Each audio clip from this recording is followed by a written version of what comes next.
Alors ensuite, il y a le temps de prière qui peut prendre du temps. On fait toujours une onction d'huile, on impose les mains en silence. On prie brièvement. Il ne faut pas rabâcher comme les païens avec des grandes prières. Ce n'est pas la prière qui guérit, c'est l'imposition des mains et le commandement qui guérissent. Ensuite, il peut y avoir des manifestations. On verra ça tantôt. Après avoir prié, vous devez poser des questions pour savoir ce qui se passe. Vous lui demandez, te sens-tu mieux?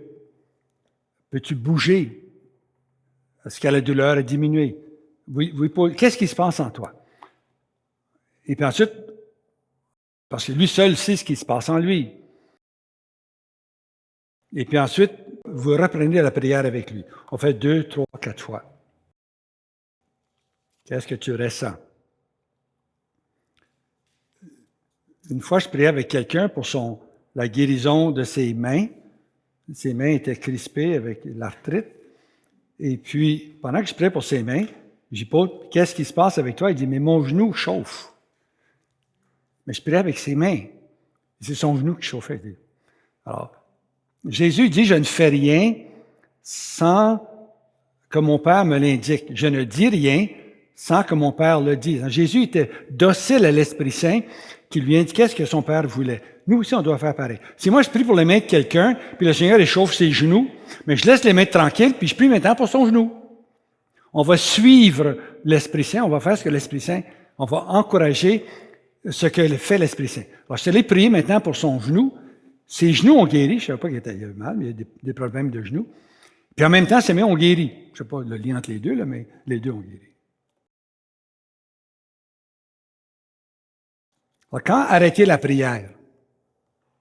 Eh bien, vous cessez de prier pour la guérison quand la personne est guérie, mais la personne veut arrêter la prière, ou bien l'Esprit Saint vous inspire de cesser de prier, ou bien vous n'obtenez pas d'amélioration et ne recevez pas une autre façon de prier.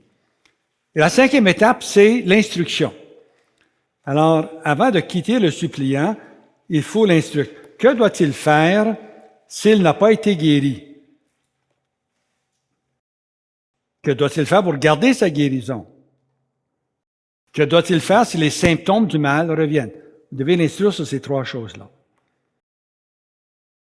S'il n'a pas été guéri, l'amour de Dieu pour toi est éternel et complet. Il a livré son Fils pour toi. Dieu t'aime beaucoup.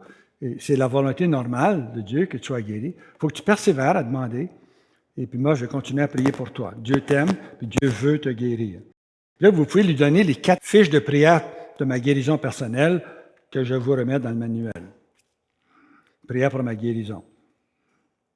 Alors, au suppliant qui a été guéri complètement ou partiellement, en toute docilité à l'Esprit Saint, tu peux donner le conseil suivant. Mets ta vie en ordre, puis prie le Seigneur.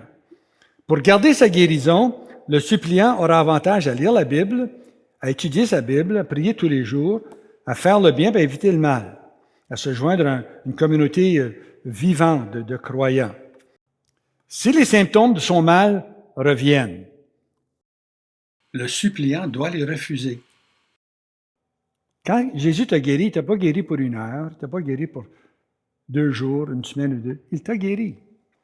Si les symptômes reviennent après quelque temps, c'est une tentation. Résistez à la tentation.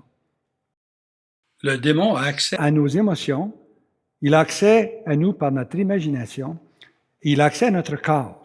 Il n'a pas accès à notre fort intérieur, mais il a accès à ces trois dimensions-là. Donc, il peut susciter des douleurs dans votre corps. Dites non. Au nom de Jésus, va-t'en, puis elles vont partir.